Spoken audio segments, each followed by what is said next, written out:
Welcome back to another episode. Today I'm gonna review the Commodore Amiga CD32 video game system and also some of the games that I have for this system. And let's go!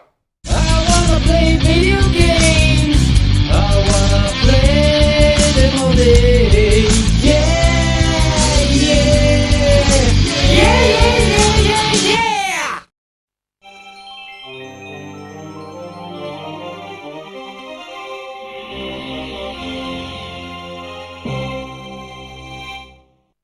The Amiga CD32 was developed by Commodore and released in September 1993 in Western Europe, Australia, Canada and Brazil for about $400.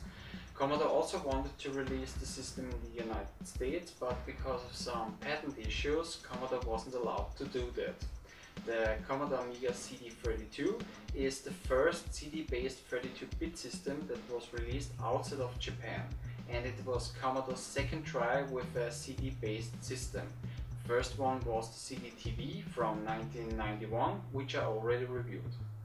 Now only about 100,000 units were ever made, but not because the system sold badly, because Commodore didn't have the resources to produce more units, and in April 1994 Commodore went bankrupt. Now the technology inside the CD32 is based on the Amiga 1200. It runs on 14.3 MHz, has 2 MB of RAM, 1 MB kickstart ROM and 1 KB flash ROM for game saves, and it also has a double-speed CD-ROM drive. The CD32 plays, of course, CD32 games, audio CDs, CD plus Gs, karaoke CDs, CD-TV games and software, and if you have the MPEG video model for the CD32, then you can also play video CDs. The system is basically region-free, since, let's say, most of the units are PAL systems and also most of the games are PAL games. But if you want to play an NTSC game, you only have to change the region lock on the system. And how you do that? Well, you only need an Amiga mouse connected to the CD32, turn on the system and push the left and the right mouse button during the boot up sequence. And now you come into a BIOS mode, and under display options you can change the region from PAL to NTSC or the other way around. But keep in mind, this only changes the software region and not the signal for your TV. Okay, now let's take a closer look at the system and at the controller. And here it is, the CD32 in all its glory. Okay, now over here we have the CD-ROM drive, and as you can see it's a top loading system. Then over here we have a reset button, 2 status LEDs, a green one which shows you when the system is on and a yellow one which shows you when the system is loading. Then a volume control for the headphone jack and a headphone jack. On the front and on the right side there's nothing really interesting, but on the left side we have 2 controller ports, both 9-pin, and also a port for a keyboard. And on the back of the system, over here you have the power button, then in here goes the power supply, RF output, S-video, your composite video, and of course the audio left and right. And over here we have the expansion slot, and you could plug in different expansions like the MPEG video model, which I mentioned before, where you could play video CDs on the CD32, and there were also expansion packs for this system like the SX1, the SX32 and the SX32 Pro. And with those expansion packs you could upgrade your system, like with more RAM, and also on the back of those expansion packs you would have other ports to connect other accessory, like a hard drive or a printer or a floppy disk drive. Now I don't have the MPEG video model, and I also don't have any of those expansion packs, but I have another accessory for the system. I have a floppy disk drive for the system, and this allows me to play Amiga disk games on the system. And I actually bought my floppy disk drive for the CD32 a couple of months ago on eBay. And yeah, mine is from a company called Analogic. It works, but not perfectly. And I tried it with 6 different games, and 3 games worked and 3 didn't. Wing Commander worked, Cannon Fodder 2 worked, and also Reach for the Skies worked. Wings of Death didn't work, Shinobi didn't work, and also Overlander didn't work. Now, those are older games, those 3. And as far as I know, the Amiga 1200 could play about 80% of all the titles that were released before the Amiga 1200. And actually on the 3 games that did work, it actually says on the on the cover that they run, or better said, they work on an Amiga 1200, and the others didn't mention this because they were released before the Amiga 1200. Now it could be that those 3 games were in the 20% mark, but don't quote me on that. So like I said, it works, but not 100%. And also there's something else, because if you wanna play Amiga disk games on your Amiga CD32, you would have to buy a keyboard for the system. Now there was never a keyboard released for the CD32, and I researched in the internet which keyboard you would have to buy to use it on the Amiga CD32. Now, an Amiga 4000 keyboard would work on the system, but good luck finding one of those on eBay or other auction sites, because those things are very rare. Then I also heard that the CDTV keyboard should work on the CD32, but on the first look the ports on the CDTV and CD32 are a little bit different, so I don't think that this would actually work, and others would say that the CDTV keyboard would work if you would modify the keyboard. And I would never modify a CDTV keyboard because those things are also pretty rare.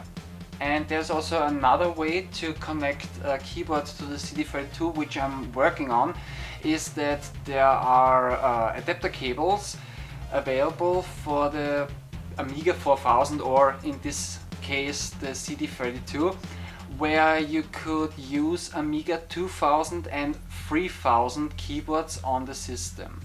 So this is, I guess, the best way to connect a keyboard to the CD32. Okay, but now let's come to the controller. This is the original Amiga CD32 controller, and as you can see, it has a unusual design, but I really like this design. You have 2 shoulder buttons, and over here 4 action buttons. Then here is the start button, and of course the D-pad. Now I have to say, the controller kinda looks cheap and also feels a little bit cheap.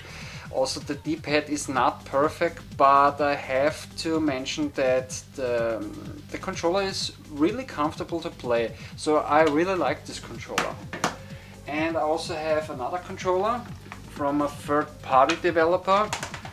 This one, the Competition Pro, and yes, it also has the same controllers, or better let's say the same buttons as the original controller, and it also has different turbo or better let's say rapid fire modes.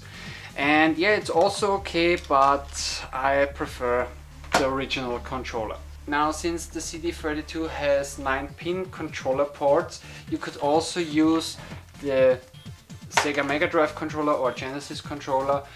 also the Amiga joysticks, and of course also the Atari joysticks. But keep in mind that the other controllers don't have as much buttons as the original CD32 controllers. You can't play every game with those joysticks or controllers. Okay, enough with the controllers. I will show you now some of the games that I have for the system.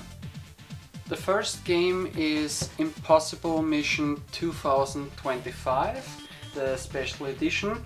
And to be honest, I wanted to show you this title because of its box. As you can see, it's a very thin cardboard box.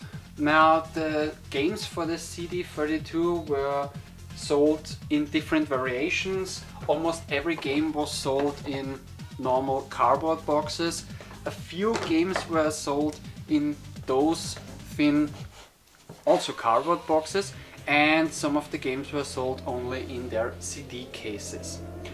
Okay, Impossible Mission 2025 is not a sequel of the original Impossible Mission from 1984 for the Commodore 64. It is a remake. Destroy my robot. And yeah, I played the original Impossible Mission back in the days, but I never got really far into the game, and yeah, it's not really my cup of tea. It's a jump and run with puzzle elements, and yeah, in this version you can choose one of 3 characters. The graphics are average at best, and even back in the days when the game was released, the graphics weren't that good. The music is okay, I really like the music, it's not bad.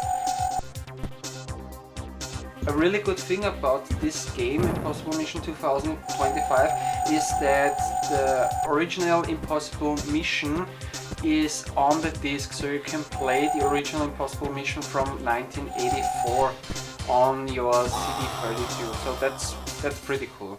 Another visitor. Stay a while. Stay forever.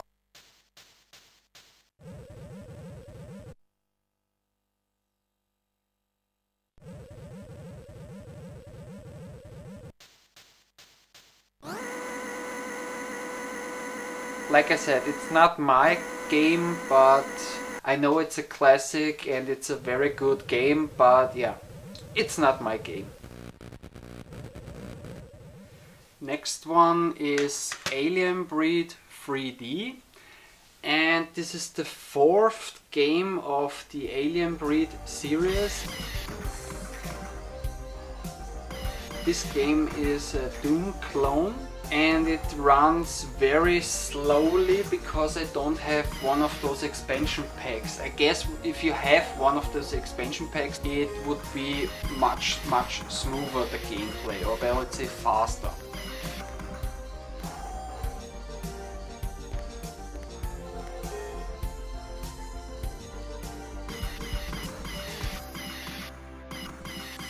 For its time, it has some nice 3D graphics.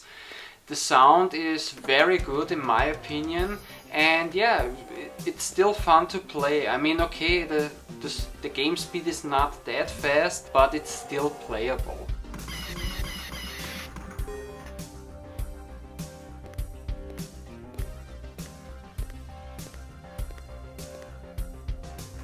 I think it's a very good game, and if you like first-person shooters, then I guess you can't go wrong on the CD32 with Alien Breed 3D.